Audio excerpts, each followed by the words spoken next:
ہے، اکمل ہے، درد مند ہے، سونا ہے، نہیں ماننے لوگ. کیوں؟ قرآن کہتا ہے اس کی وجہ یہ ہے کہ چیزیں وہ ہیں جو ان کی نفس کی خواہش کے خلاف ہیں، جو یہ ان کے نفس کی اور باطنی جو خواہشات ہیں ان کے مخالف ہیں، نہیں مانتے. حضرت موسیٰ کلیم علیہ السلام بنی اسرائیل کو نجات دینے کے لیے آئے تھے، راحت دینے کے لیے تشریف لائے تھے، لیکن آپ ان کے مطالبات دیکھیں کس قدر تکلیف دی. کبھی کہتے تھے نہیں مانتے جب تک اللہ کو اعلانیہ نہ دیکھ لیں، کبھی وہ کوئی مطالبہ لے کے آ جاتے، کبھی وہ پانی کا مطالبہ کرتے اور کہتے 12 چشمے الگ الگ چاہیے، کبھی وہ من و سلوہ کا مطالبہ کرتے، کبھی کہتے من و سلوہ تو آتا ہے پر یہ ایک جیسا کھانا ہے، ہمیں تو الگ الگ چاہیے، وہ اجناس چاہیے جو زمین سے اگنی ہے. حضرت موسیٰ خوبصورت تھے، نورانی تھے، پروجی تھے، اور کمال یہ ہے کہ رب کے اتنے پیارے ہیں جن سے رب کلام فرماتا ہے، لیکن قوم ہے کہ تسلیم کرنے کو تیار نہیں، ماننے کو تیار نہیں. فقط اتنی بات ہے کہ وہ تعلیمات وہ ہیں جو ان کے نفس کی خواہش کے خلاف ہیں. اور ذرا سا انہیں موقع ملا، حضرت موسیٰ علیہ السلام 40 دنوں کے لیے کوہ طور پہ تشریف لے گئے تو پیچھے سے ایک بچڑے کی پوجا شروع کر دی. جناب کلیم واپس آئے تو پھر طرح طرح کی ہیلے بازیاں. حضرت یوسف علیہ السلام کا تو حسن مشہور ہے نا ساری دنیا میں، دنیا جانتی ہے نا کتنے سونے تھے. تو کیا اتنا خوبصورت آدمی بھی کنویں میں ڈال دیا جاتا ہے؟ کیا اتنا حسین آدمی بھی بازار میں بیچ دیا جاتا ہے؟ کیا اس قدر شخص جو ظاہری باطنی طور پر نورانی ہو، اس شخص پر بھی الزامات دھر کے جیل میں ڈال دیا جاتا ہے؟ مخلوق تو فنکار ہے اس درجہ کے پل بھر میں سنگے در کعبہ سے بھی اصنام تراشے، اور تم کون ہو کیا چیز ہے داغے کبابی، لوگوں نے تو مریم پہ بھی الزام تراشے. حضرت مریم سلام اللہ علیہ پر بھی، اور جناب عیسیٰ جن کو اللہ نے کھلے معجزات دیے. کوئی ضرورت تھی کسی اور چیز کی؟ جو بچہ پنگوڑے میں کہہ رہا ہے انی عبداللہ، میں اللہ کا بندہ ہوں، کھلے معجزات اور وہ بھی پنگوڑے میں. لیکن قرآن کہتا ہے تعلیمات وہ تھیں کہ جو ان کی نفس کی خواہش کے خلاف تھی. لہذا نفس کی خواہش، وہ جو ایک جگہ پہ قرآن مجید نے کہا نا کچھ لوگوں نے نفس کی خواہش کو خدا بنا لیا، وہ چونکہ خواہشات نفسانیہ کے خلاف تھیں، نتیجہ اس کا یہ نکلا کہ ان لوگوں نے پیغمبروں، رسولوں، انبیاء، اللہ کے محبوب بندوں کو جھٹلا دیا، یہاں تک کہ قتل کر دیا. حضرت زکریہ علیہ السلام جیسے لوگوں پر آرے چلا دی، شہادتیں ہو گئی انبیاء کی. وجہ کیا تھی؟ نفس کی خواہش کے خلاف تعلیمات تھی انبیاء کی، نہیں تسلیم کیا. نبی اکرم نور مجسم شفیع معظم صلی اللہ تعالی علیہ وسلم کے نہ سارے معجزات ان لوگوں نے اپنی آنکھوں سے دیکھے تھے، اور ایک دوسرے کے سامنے بیٹھ کے حضور کی تعریفیں کرتے تھے کہ میرا بھتیجا ہے، اس نے کبھی جھوٹ بولا ہو، ہے کبھی امانت میں خیانت کی ہو، ہے کبھی اس کے اندر کوئی نقص دیکھا ہو. وہ تعریفیں، وہ خوبصورتیاں، وہ رعنائیاں. لیکن جب حضور نے اعلان نبوت کیا نا، اب وہ جو خواہشات نفسانیہ تھی نا، وہ جو باطن کے اندر خواہشات مچلتی تھی، میں سردار ہوں، میرے ڈھیر سارے غلام ہونے چاہیے، میں کسی کو اپنا داماد قبول نہیں کرتا لہذا بیٹی کو زندہ دفن کروں گا، میں یہ کیسے قبول کر لوں کہ غریب آدمی میرے برابر میں آ کے بیٹھ جائے، برادری کی اونچ نیچ کیسے چھوڑ دوں. کل تک کہہ رہے تھے آپ صادق ہیں، آپ امین ہیں، آپ حسین ہیں، آپ باوقار ہیں، ہر چیز بیان کر رہے تھے. اور جیسے ہی کہا حضور نے کہ میں اللہ کا رسول بن کے آیا ہوں، جب ماننے کی باری آتی ہے نا، ماننے کی، حضور علیہ الصلوۃ والسلام پہاڑی پر تشریف فرما ہے، اور کریم محبوب علیہ الصلوۃ والسلام نے اونچی پہاڑی تھی، اس طرح کوئی آدمی یہاں دیوار پہ اوپر کھڑا ہو جاتا ہے تو آپ تو اس طرف نہیں دیکھ رہے، وہ ادھر بھی دیکھ رہا ہے، ادھر بھی دیکھ رہا ہے. اونچی پہاڑی پر حضور کھڑے ہو گئے اور کھڑے ہو کے فرمایا اگر میں تم سے کہوں کہ پہاڑی کے اس پار دشمن ہے اور وہ تیاری کر کے آ چکا ہے، تم پر حملہ آور ہو جائے گا، کیا میری بات مان لو گے؟ دیکھا نہیں تم نے، میں کہہ رہا ہوں دشمن ہے، تسلیم کرو گے؟ سارے مکے کے لوگ جمع تھے، کہنے لگے کیوں نہیں مانیں گے، آپ صادق بھی ہیں اور امین بھی ہیں. آپ کی زبان سے کبھی جھوٹ نکلا ہی نہیں. یہ خاص پیغام حسین کانفرنس میں عرض کرنا ہے آپ کو. بھائی میں اگر کہوں کہ اس طرف دشمن آ گیا ہے، تم نے نہیں دیکھا، میری زبان پر اعتبار کرتے ہو؟ یا رسول اللہ آپ صادق اور امین ہیں، آپ نے کبھی جھوٹ بولا نہیں، خیانت کی نہیں، 100% یقین ہے، مان لیں گے. یہ بات ماننے کو تیار ہیں، یہ بات تسلیم کرنے کو تیار ہیں کہ آپ صادق اور امین ہیں. تو حضور نے فرمایا جس زبان سے تم یہ ماننے کو تیار ہو نا کہ اس طرف دشمن کھڑا ہے حملہ کر دے گا، اس زبان سے یہ بھی مان جاؤ کہ میں اللہ کا سچا رسول بن کے آیا ہوں. آپ میری بات کو سمجھیں. تھوڑی دیر پہلے بیک وقت کہہ رہے ہیں بالکل آپ جو کہتے ہیں حق اور سچ ہے، اور اب جب کہا میں رسول ہوں مان جاؤ، تو معاذ اللہ تعالیٰ ابو لہب کہنے لگا آپ کے ہاتھ ٹوٹ جائیں، آپ نے ہمیں اس کام کے لیے بلایا تھا. طرح طرح کی بولیاں بولنے لگے. جب مفادات پر چوٹ لگتی ہے، جب خواہشات نفس کو چھوڑنا پڑتا ہے، جب ذرا اپنی طبیعت پر کچھ چیزیں بوجھ بنتی ہیں. میرے اصحاب قبلہ عالم فرمایا کرتے تھے ہمارے دشمن جب ہم پر تنقید کرتے ہیں تو کئی باتیں غلط بھی کرتے ہیں لیکن کچھ باتیں ٹھیک بھی ہوتی ہیں.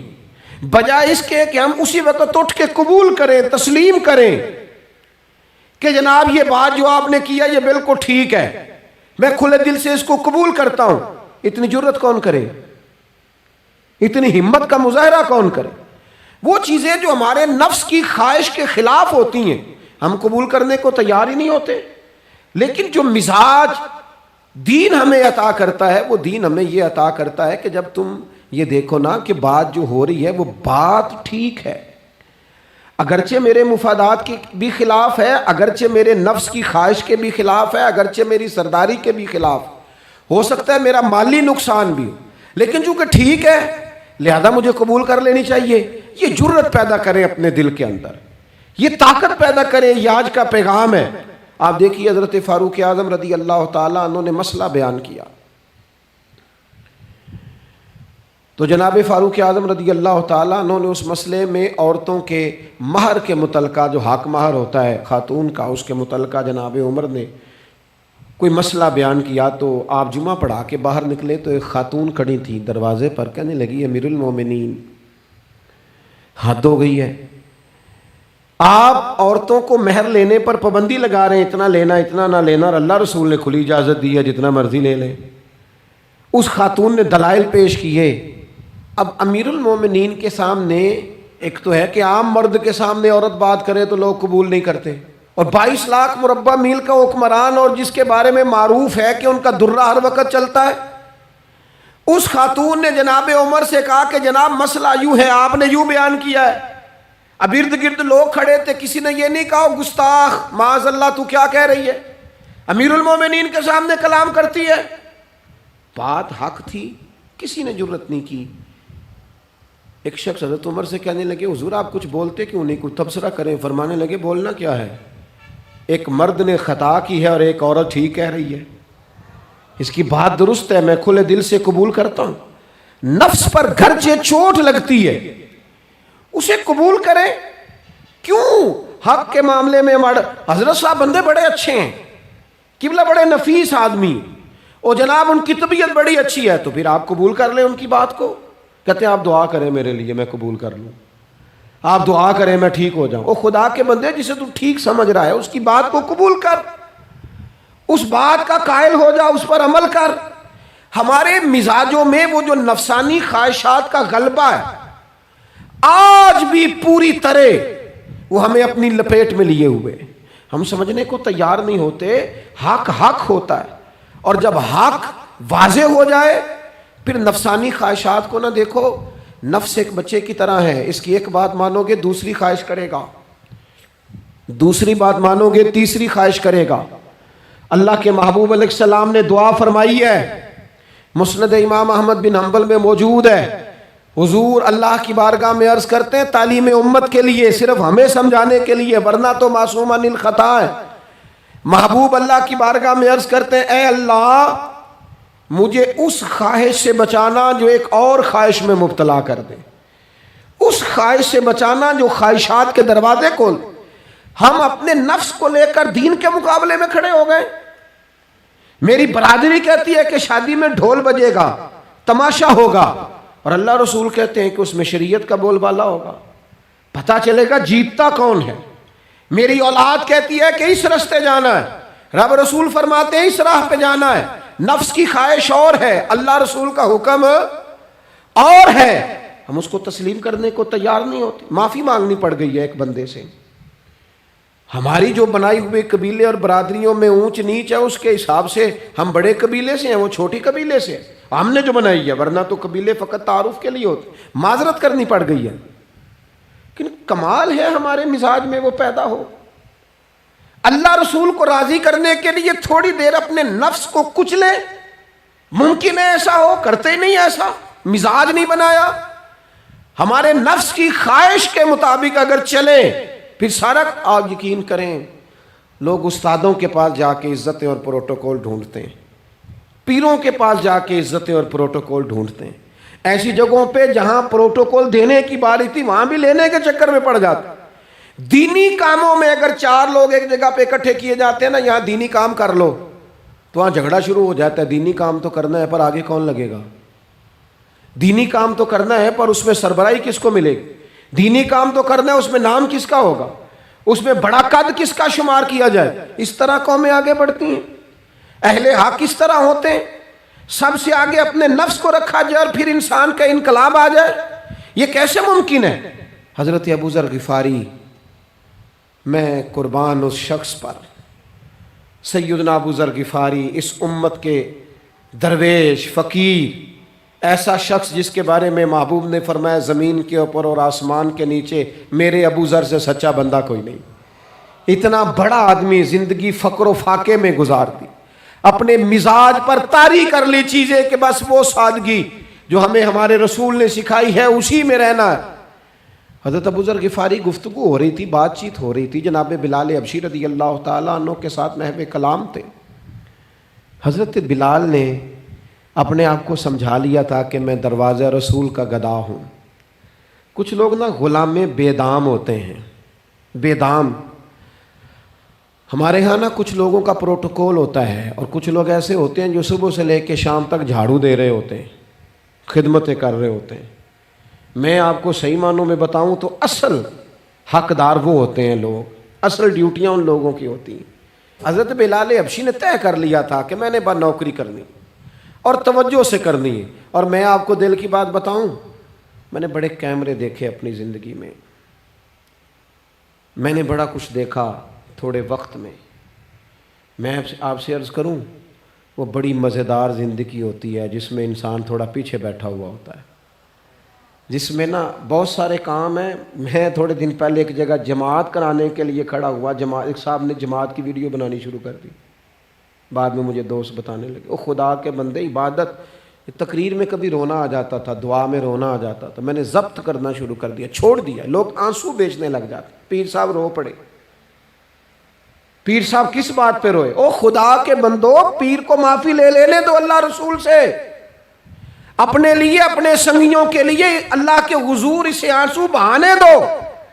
کوئی چیز تو کیمرے سے باہر رہے، کچھ چیز تو۔ کیا خوبصورت لفظ ہے مولا علی شیر خدا کے، فرماتے ہیں اسے مبارک ہو جسے تھوڑے لوگ جانتے ہیں، اسے مبارک ہو۔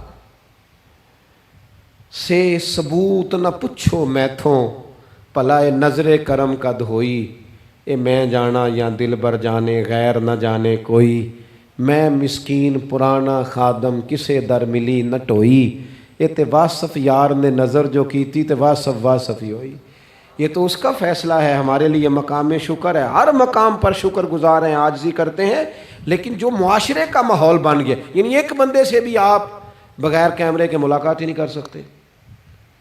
وہ زیارت کرنے آتا ہے اور وہ ساتھ کہتا ہے 30 سیکنڈ کا میں نے کلپ بھی بنانا ہے، اب تو زیارت ہو گئی، بس ختم ہو گئی بات۔ یہ کون سی زیارت ہے جو تو نے قید بھی کرنی ہے ساتھ؟ خدا کا خوف کریں، کیا کس طرف ہم جا رہے ہیں؟ بہرحال عام دام برسر مطلب، حضرت بلال حبشی نے طے کر لیا تھا اپنی زندگی میں سادگی، پیچھے پیچھے رہنا ہے۔ وہ شہرت سے بچنے والا پیچھے پیچھے رہتا ہے، اور میرا جی چاہتا ہے ساری غزلیں اس ظالم کے نام کریں۔ کچھ لوگ طے کر لیتے ہیں میں نے پیچھے پیچھے رہنا ہے، ان کے اعلان کیے جاتے ہیں، بلایا جاتا ہے، پھر بھی پیچھے نکل جاتے ہیں۔ جو عرض کرنا چاہتا ہوں، حضرت سیدنا بلال حبشی نے طے کر لیا تھا، ایک دن کسی بات میں نا ہو جاتا ہے رائے کا اختلاف، رائے کے اختلاف کو کبھی مخالفت نہ بنائیں، اپنوں سے اختلاف ہو تو اختلاف رائے رکھیں، رائے دیں، حکم کبھی نہ دیں۔ ہمارے یہاں لوگ حکم دیتے ہیں، رائے نہیں دیتے، بعد میں ادھر ادھر بیٹھ کے شکوے کرتے ہیں، دسو جی میری منی نہیں، وہ بھی تیرے سے مشورہ لیا تھا، قبول بھی ہو سکتا ہے، رد بھی ہو سکتا ہے، ختم ہو گئی بات۔ کسی بات میں جناب ابو ذر غفاری کا اور حضرت بلال حبشی کا رائے کا اختلاف ہو گیا۔ اب حضرت بلال حبشی غلام ہے، جناب ابو ذر بڑے قبیلے سے، تو جناب ابو ذر غفاری نے بات کرتے کرتے حضرت بلال کو کہہ دیا، او حبشن کے بیٹے، تھے بھی وہ حبشن کے بیٹے، لیکن حضرت بلال کے دل کو تکلیف ہوئی۔ بعض لوگ کہتے ہیں میں نے سچ ہی بولا ہے، سچ اپنے بارے میں بولنا، تو دوسروں کے بارے میں سچ بولتا ہے، اپنے بارے میں بول، صرف تو دوسروں کے لیے بولے۔ او جی میں نے سچ ہی تو بولا تھا، سچ بولنے کی بھی حکمت ہے، سچ بولنے کی سب سے بڑا سچ کسی کو اللہ کی طرف بلانا ہے، اور میرا رب فرماتا ہے ادعو الی سبیل ربک بالحکمہ، کسی کو اللہ کی طرف بھی بلاؤ تو دانائی کے ساتھ بلاؤ، حکمت کے ساتھ، سب سے بڑا سچ بھی بولو تو دانائی کے ساتھ بولو۔ تو نے سچ بولا ہے اور تو نے لوگوں کا کلیجہ چیر کے رکھ دیا ہے، یہ کیا انداز ہوا تیرا سچ بولنے کا، یہ کیا طریقہ ہوا؟ حضرت سیدنا بلال حبشی رضی اللہ تعالیٰ عنہ کو جناب ابو ذر غفاری نے کہا حبشن کے بیٹے بات سچی تھی۔ حضرت بلال کو تکلیف ہوئی، کونے میں بیٹھ کے روئے، اور غلام روئے اور آقا کو خبر نہ ہو، تڑپے جو ہم یہاں تو مدینے خبر گئی۔ حضور علیہ السلام پتہ چلا، محبوب نے ممبر سجایا۔ حضور کی عادت تھی نامینیٹ کر کے اصلاح نہیں کرتے تھے، بائی نیم نہیں، نامزد کر کے نہیں، اوورال بات کر دیتے، سمجھنے والے سمجھ جاتے۔ حضور فرمانے لگے لوگوں کو کیا ہو گیا ہے، میں نے تو جاہلیت کی ساری باتیں پاؤں تلے رون دی تھی، ابھی بھی کہتے ہیں بلال کو حبشن کا بیٹا۔ حضرت ابو ذر غفاری کہتے ہیں باقی تو کوئی نہ سمجھے تو میں سمجھ گیا۔ بڑا مشکل ہوتا ہے مجمع میں اٹھ کے معافی مانگنا، ہمارے ہاں بعض لوگ معافی بھی اس طرح مانگتے ہیں کہ یوں لگتا ہے گن بھی ساتھ پکڑی ہوئی ہے، معافی دو ورنہ گولی مار دوں گا۔ معافی مانگنے کا بھی طریقہ سلیقہ نہیں آتا، اور دنیا میں کچھ ایسے نفس پرست ہیں ان کو استادوں سے معافی مانگنے پڑی تو نہیں مانگ سکتے، مشائخ سے معافی مانگنے آتی ہے تو نفس کے بندے بن کے نفس کی غلامی کرتے ہیں، لیکن اپنی عزت کی جگہوں کو بھی درست نہیں کرتے۔ کتنا بڑا مجرم ہے جو باپ سے بھی معافی نہ مانگ سکے، جو ماں سے بھی نہ کہہ سکے میں غلطی کر گیا تھا، اتنی بڑی نفس پرستی۔ تو نے آقا بنا لیا اپنے نفس کو، اپنا مجموع میں معافی مانگنا، اعتراف کرنا، حق کو قبول کرنا، اپنے نفس کو ذبح کرنا۔ حضرت ابو ذر غفاری مجمع کے بیچ اٹھ کے کھڑے ہوئے، چمکتا دمکتا چہرہ، قبولیت حق کا جذبہ، اپنے نفس کو چیر دینا اور اس پر پاؤں رکھ کے رب رسول کا قرب حاصل کرنے کا ذائقہ۔ جناب ابو ذر غفاری حضرت بلال کے قریب گئے اور پھر ان کے سامنے لیٹ گئے، رو کے کہنے لگے حبشن کے بیٹے اٹھا اپنا پیر اور رکھ میرے سینے پہ، میں اس قوم کو بتانا چاہتا ہوں کہ تھا تو حبشن کا بیٹا، پر جب سے مدینے والے کا کلمہ پڑا ہے کائنات میں عزت والا ہو گیا ہے۔ یہ دیکھو کس نے ذروں کو اٹھایا اور صحرا کر دیا، کس نے قطروں کو ملایا اور دریا کر دیا، کس کی حکمت نے یتیموں کو کیا در یتیم اور غلاموں کو دنیا بھر کا مولا کر دیا۔ ہمارا نفس کی خواہش بچی، رشتے نہیں بچے، ہمارے نفس کی خواہش بچی، تعلقات نہیں بچے، نفس کی خواہشیں بچی، ہمارے اپنے نہیں بچے، نفس کی خواہشیں بچی، مال جمع ہوا، دیانتداری نہیں بچی، وعدوں کی پابندی نہیں بچی، تجوریاں بھر گئیں، روحیں اجڑ گئیں، بددیانتی سے رزق حرام سے کمایا ہوا مال، کاریں کوٹھیاں بنگلے بن گئے، باطن اجڑ گیا، اس لیے کہ نفس کی خواہش پوری کی۔ نفس کے سامنے اگر انبیاء کی بھی تعلیمات آئیں، لوگوں نے تکبر کیا، قتل تک کر دیا نبیوں کو، لیکن اپنے نفس کی خواہش کے خلاف جانے کو تیار نہ ہوئے۔ خدا را واپس آ جاؤ، خدا را۔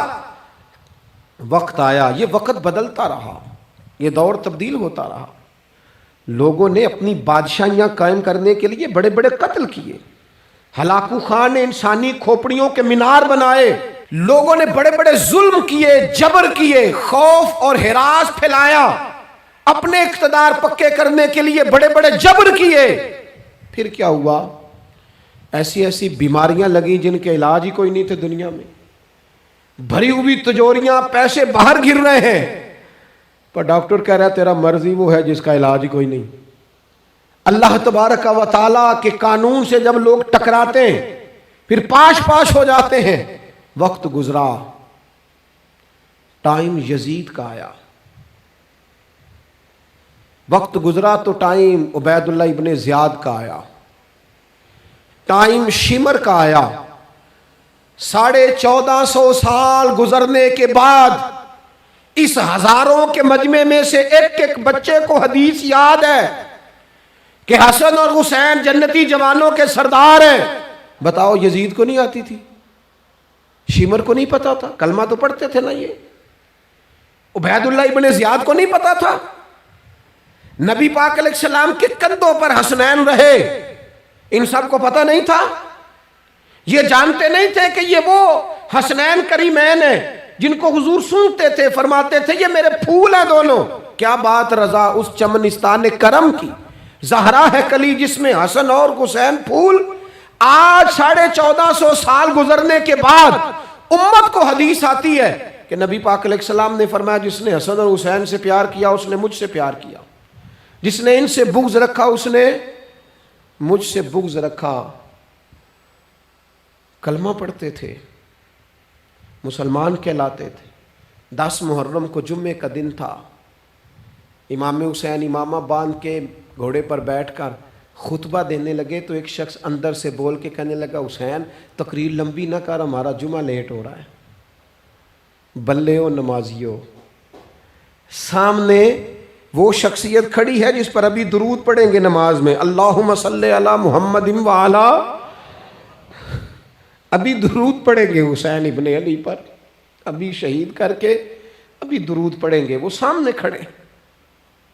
اور امام حسین کا ایک جملہ تاریخ نے یوں لکھا ہے کہ شاید ریت کے ذرے بھی تڑپ گئے۔ امام علی مقام فرمانے لگے مجھے غور سے دیکھو، تمہیں پتہ ہے میں کون ہوں؟ تم جانتے ہو میں کون ہوں؟ نبی پاک نے فرمایا تھا یہ حسن اور حسین میرے بیٹے ہیں کیونکہ میری بیٹی کے بیٹے۔ تمہیں پتہ ہے میں کون ہوں؟ سامنے امام حسین کھڑے، فرمایا مجھے جانتے ہو؟ اور امام علی مقام فرمانے لگے میں تمہارے نبی کا نواسا ہوں، اور آج کے بعد تمہیں کسی نبی کا کوئی نواسا نہیں ملے گا، کیونکہ نبی پاک آخری نبی ہیں، اور جب حضور کے بعد کوئی نبی نہیں آئے گا تو کسی نبی کی اولاد کیسے ہوگی؟ تمہیں آج کے بعد کسی نبی کے نواسے کی زیارت نہیں ملے گی۔ میں کیسے آپ سے یہ بات آپ کو عرض کروں کہ سامنے حسین ابن علی بھی ہوں تو لوگ نفس کی خواہشیں پوری کرتے ہیں، لوگ اپنی کرسیاں پکی کرتے ہیں، لوگ گورنریاں پکی کرتے رہے، لوگ گڈ بک میں جانے کے لیے ایک دوسرے کو شاباشیاں دیتے رہے، جشن ہوتا رہا۔ سب سے پہلے ایک شخص نے امام حسین کا قافلہ روکا تھا، اس کا نام حور بن یزید تھا، سب سے پہلے اس نے روکا تھا، وہ ایک لشکر کا سپہ سالار تھا۔ جب امام حسین رضی اللہ تعالیٰ عنہ نے خطبہ پڑھا نا تو حور یزیدی فوج میں تھا، واپس گیا اور عبید اللہ ابن زیاد سے جا کے کہنے لگا، یا جو بھی وہاں لوگ موجود تھے یزیدی فوج کے، ان سے کہنے لگا تم نے تو کہا تھا کہ صرف راستہ روکنا ہے، تم نے تو کہا تھا کہ صرف ان سے کچھ منوانا ہے، تم نے تو جب مجھے بھیجا تھا تو کہا تھا کہ بس تھوڑے معاملات ہیں، اوہ سچ بتاؤ نبی کے نواسے کو شہید کرو گے؟ تم نے تلواریں نکال لی ہیں، نیزے نکال لیے ہیں، تیر نکل آئے ہیں، تیاری مکمل ہے، مجھے سچ بچاؤ، کیا حسین ابن علی کی گردن پر خنجر چلانے لگے ہو؟ سیدہ فاطمہ کا جگر پارا شہید ہوگا، کیا یہ خبر سچ ہے؟ یوں ہوگا؟ تو کہنے لگے ہاں یہی حکم ہے ہمیں، یہی تیاری ہے، یہی پروگرام ہے، یہی پلان ہے، یہی ہوگا۔ کہنے لگا میں اور آپ تو مدینے والے رسول کا کلمہ پڑھتے ہیں، تو کیا محبوب کے نواسے کو ذبح کرو گے؟ جناب علی اکبر کو جن کا چہرہ رسول پاک سے ملتا ہے، حضرت قاسم بن حسن کو، جناب علی کے بیٹوں عباس بن علی کو، حضرت علی کے بیٹے ابو بکر بن علی کو، حضرت علی کے بیٹے عمر بن علی کو، حضرت علی کے بیٹے یہ بھی 3 کربلا میں موجود، حضرت عثمان ابن علی کو، ان کو شہید کرو گے؟ نے کہا ہاں تیاری ہو گئی ہے۔ تو سب کے ضمیر مردہ نہیں ہوتے، ہاں بڑی بڑی سخت جگہوں پہ پھول اگتے ہیں۔ حر نے جب ان سے کہا کہ تمہارا پکا ارادہ ہے، کہا پکا ارادہ ہے، تو اس نے کہا یہ زیرہ پکڑو، یہ عہدہ پکڑو، مجھے تمہارا دیا ہوا عہدہ نہیں چاہیے، حسین کے نانا کی دی ہوئی جنت درکار ہے، یہ رکھو اپنے پاس، مجھے تمہارا۔ ایڑی لگائی اس نے اور دوڑا اور امام حسین کے قدموں میں گیا، کہنے لگا حضور میں مجرم ہوں، میں خطا کار ہوں، میں نے سب سے پہلے آپ کو روکا تھا، پر مجھے قسم ہے اللہ کی میں جانتا نہیں تھا ان کا ارادہ کیا ہے، حضور بھول گیا، غلطی کر بیٹھا، یہ انتے ہوں گے، ان کی آنکھوں میں پٹی بندی ہوگی، اور مجھے تو پتہ ہے نا کہ دنیا کو پھر محمد کا نواسہ نہ ملے گا، مجھے خبر ہے، اگر معافی مانگوں تو معاف کر دو گے، پہلا مجرم ہوں، میں نے روکا ہے، اگر آ جاؤں تو قبول کر لو گے؟ یہ ظرف، یہ حوصلے، یہ توانائیاں اگر ہیں تو سیدہ فاطمہ کے دودھ میں ہیں، یہ شیر خدا کی تربیت میں ہیں، یہ محبوب نے جو ان کی زبانوں کو چوسا تو اس کرم میں ہے۔ حضرت امام حسین نے اٹھ کے سینہ یوں چوڑا کیا، ہاتھ پھیلائے، فرمایا آجا، لگ جانا میرے سینے کے ساتھ، تو آ جانا، تو نے دیر کی، ہم تو پہلے سے منتظر تھے، تو آ جا، تیری ساری معاف ہیں۔ حر کے مقدر جاگے، امام علی مقام کے لشکر میں شامل ہوا۔ بعض نے لکھا ہے جو لوگ ابتدا میں شہید ہوئے امام حسین کی طرف سے، ان میں حر شامل۔ خدا را کچھ خواہشات، کچھ نفسانی باتیں چھوڑ دو، سارا دن اپنے آپ کو ہی منواتے رہنا، اپنی ضد کے سامنے لوگ بڑے بڑے ادارے تباہ کر دیتے، بڑی بڑی جماعتیں تباہ ہو گئیں، بڑے بڑے آستانے خیر کے ٹوٹ گئے، لیکن ہماری انا، ہماری ضد، ہمارا تکبر، ہماری اپنے لیے خواہشات یہ ختم نہ ہو سکیں۔ امام حسین رضی اللہ تعالیٰ عنہ کو جن لوگوں نے شہید کیا، انہیں حضور کا خون نظر نہیں آیا، نفس کی خواہشیں نظر آئیں، جائیدادیں نظر آئیں، لیکن پتہ ہے کمال کیا ہے؟ ہمیشہ جو لوگ حق قبول کرتے ہیں نا، اللہ تعالیٰ انہیں یہ عزت عطا کرتا ہے۔ 2-4 باتیں میری ضرور لے کے جانا، یہی لنگر ہے آج پیغام حسین کانفرنس کا۔ دیکھو آپ کے والد آپ کو جو سمجھاتے ہیں وہ ٹھیک ہے یا جو آپ کہہ رہے ہیں وہ ٹھیک ہے؟ غور کرو، آپ کے اساتذہ اور مشائخ جو آپ کو کہتے ہیں وہ ٹھیک ہے یا جو ضد آپ نے لگا لیا وہ ٹھیک ہے؟ اور سب سے بڑھ کر اللہ رسول کا حکم زیادہ مؤثر ہے یا جو آپ نے اپنی مرضی سے چیزیں طے کی ہیں وہ زیادہ مؤثر؟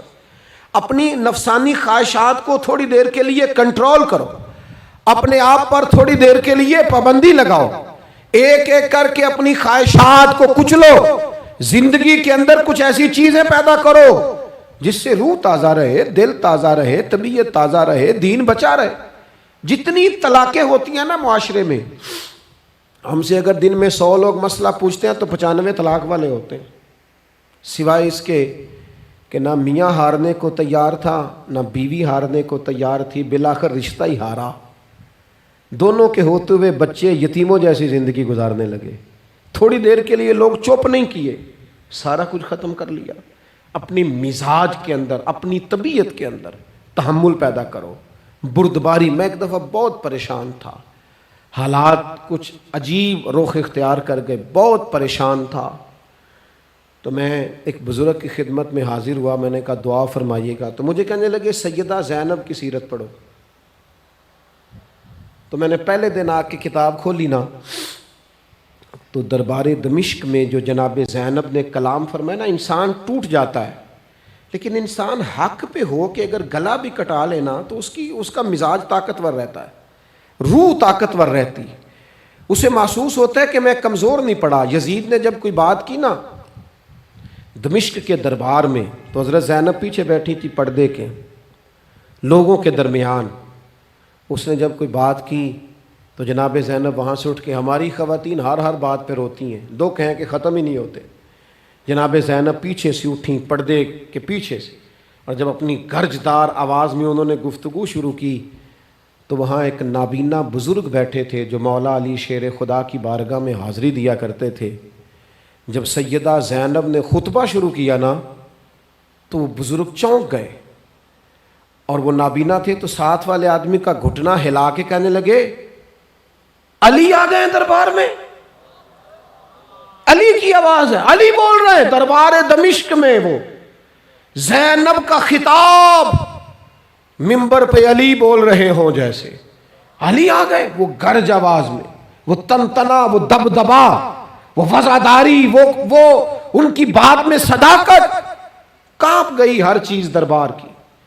اور امام زین العابدین بیمار بھی تھے، مسافر بھی تھے، پریشان بھی تھے، لیکن جب یزید سے انہوں نے کہا نا مجھے خطبہ دینے دے، تو چند منٹ گفتگو کی امام زین العابدین نے، تو کہنے لگا اذان پڑھو جماعت کرائیں، اس لیے کہ ان کی باتوں میں وہ حق ہوتا ہے۔ میں دیکھتا ہوں ہماری سب کی اپنی اپنی خواہشیں ہیں، اپنے اپنے رویے ہیں، اپنا اپنا مزاج ہے۔ اگر لوگوں کو کسی جگہ بھی ملک کی ملی اور دینی پروگرام کے لیے جمع ہونے کو کہا جائے، ہم تیار نہیں۔ کیا کیا جاتا ہے ہمارے ساتھ؟ ہمارے ضمیر اس لیے خریدے جاتے ہیں کہ ہم خواہشات کے بندے ہیں۔ الگ الگ کر کے کسی کو کہا جاتا ہے تیرا کاروبار چمک جائے گا، کسی کو کہا جاتا ہے تیرا وہ نظام ٹھیک ہو جائے گا، الگ الگ کر کے لوگوں کو خرید لیا جاتا ہے۔ لیکن اگر خواہشات تھوڑی ہوں، اللہ کی رضا پر چلنے کا جذبہ زیادہ ہو تو میرے عزیز زندگی آسان ہو جائے گی۔ میں تو امام علی مقام رضی اللہ تعالیٰ عنہ اور یزید کے معاملے میں ایک ہی بات سمجھا ہوں، سب کو پتہ تھا یہ حسین ابن علی، سب کو پتہ تھا حق ان کے ساتھ ہے، سب جانتے تھے ان سے زیادہ عظمت کسی کی نہیں، لیکن اپنے نفس کی خواہشوں پر کنٹرول نہیں کر سکے۔ پوری امت کا اس وقت مسئلہ ضروریات کا نہیں، خواہشات کا ہے۔ 2 قدم پیچھے ہٹیں خواہشوں کے لیے، 4 قدم آگے بڑھیں دین کے لیے۔ 2 قدم پیچھے ہٹیں اپنی خواہشات کو چھوڑیں، 4 قدم آگے بڑھیں ملک کے لیے، ملت کے لیے۔ 2 قدم پیچھے ہٹیں اپنی خواہشات کو چھوڑیں، 4 قدم آگے بڑھیں نظریے کے لیے اور فکر کے لیے اور امام حسین کے پیغام کے لیے۔ آج میں آپ سے گزارش کروں گا، اگر انا بچاؤ گے تو روحانیت نہیں بچے گی، اگر نام بناؤ گے تو کام نہیں ہوگا۔ فاضل بریلوی نے کہا تھا بے نشانوں کا نشان مٹتا نہیں، ہمارا تو مٹتے مٹتے بھی نام ہو ہی جائے گا۔ اپنی زندگی سے نفسانی خواہشات کو نکال دو، ورنہ یہ بڑے بڑے فضیلت معاب لوگوں کے سامنے بھی کھڑی ہو جاتی ہے، بے ادب کرتی ہے، بندے کو یہ گستاخ بناتی ہے معاذ اللہ۔ بڑی جگہ انسان زیادتیوں پہ، آج بھی کچھ لوگ کہتے ہیں فلاں آدمی اتنا نیک ہے تو پھر فلاں بندہ مخالفت کیوں کرتا ہے؟ میں نے کہا جو نبیوں کی مخالفت سے باز نہیں آئے، جو صحابہ کی مخالفت سے باز نہیں آئے، اہل بیت کی مخالفت، جو حسین ابن علی کے سامنے کھڑے ہو گئے، کو نیک آدمی کس کھاتے میں؟ اللہ کا قرآن کہتا ہے یجاہدون فی سبیل اللہ ولا یخافون لومۃ لائم ذالک فضل اللہ یؤتیہ من یشاء۔ کچھ لوگ اللہ کے راستے میں جہاد کرتے ہیں تو لوگ ان کی ملامت بھی کرتے ہیں، انہیں برا بھی کہتے ہیں، پر وہ کسی کی پرواہ نہیں کرتے۔ یہ ان پر اللہ کا فضل ہے، اور یہ فضل رب جسے چاہتا ہے اسے عطا کرتا ہے۔ آپ حضرات آج اس محفل سے یہ لنگر لے کے جائیے گا کہ کہیں میری روحانیت کے سامنے میری نفسانی خواہشات تو نہیں کھڑی ہو گئیں۔ تھوڑا سا 2 قدم پیچھے ہٹنا ہے، ہم نے امام علی مقام سے فیض لینا ہے، امام حسین کی عظمتوں کو سلام کرنا ہے۔ سر اٹھا کے جینا چاہتے ہو تو امام حسین کا طریقہ اپنا لو، ان کے رستوں کے مسافر بن جاؤ۔ زندگی وقار کے ساتھ گزرے گی، خودداری کے ساتھ گزرے گی، عزت نفس کے ساتھ گزرے گی۔